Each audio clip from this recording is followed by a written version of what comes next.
საზოგადოებრივი თუ სახელმწიფო მაუწყებელი არასამთავრობო ორგანიზაციებისა და მედია ექსპერტების მიერ მომზადებულ კანონპროექტს მაუწყებლის სამეურვეო საბჭო აკრიტიკებს.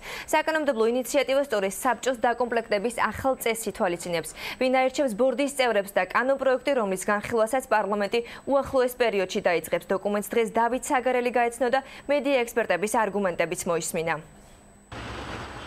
კანონპროექტი მიმართულია იქითკენ, რომ საზოგადოებრივი მაუწყებელი გადაიქცეს სახელმწიფო ტელევიზიად. ასეთ განცხადებას ავრცელებს საქართველოს საზოგადოებრივი მაუწყებლის სამეურვეო საბჭო. ეს არის პასუხი მაუწყებლის შესახებ არასამთავრობოებისა და მედია ექსპერტების მიერ მომზადებულ კანონპროექტთან დაკავშირებით. ბორდის წევრებს მიაჩნიათ, რომ კანონში შეტანილი ცვლილებებით საზოგადოებრივ მაუწყებელზე პოლიტიკური ძალების სრული კონტროლი დამყარდება.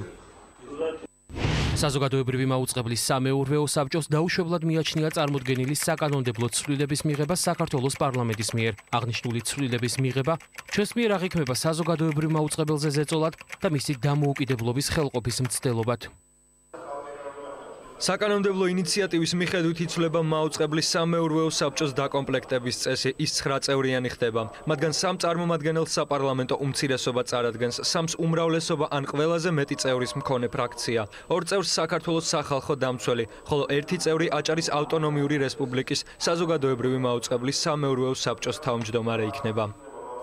პოლიტიკურ პარტიებს და პოლიტიკურ კონიუნქტურას ზოგადად არ ექნება არანაირი გავლენა საზოგადოებრივი მაუწყებლის სამეურვეო საბჭოზე. ზვიად ქორიძე მიიჩნევს, რომ რეალურად დამოუკიდებელი საზოგადოებრივი მაუწყებელი მხოლოდ ამ შემთხვევაში იქნება. ცვლილებების პროექტის ერთ-ერთი ავტორისთვის სამეურვეო საბჭოს მიერ გაკეთებული განცხადება გაუგებარია.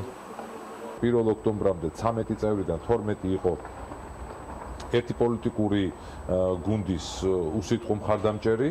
1 ოქტომბრის მერე დავინახეთ, რომ აი ეს კანდიდატები უცბად აღმოჩნდნენ მთავრობის მიმართ ოპოზიციაში განწყობილ ჯგუფში და რეალურად რა სურათი მივიღეთ, რომ საზოგადოებრივ მაუწყებელს დღეს მთლიანად მართავს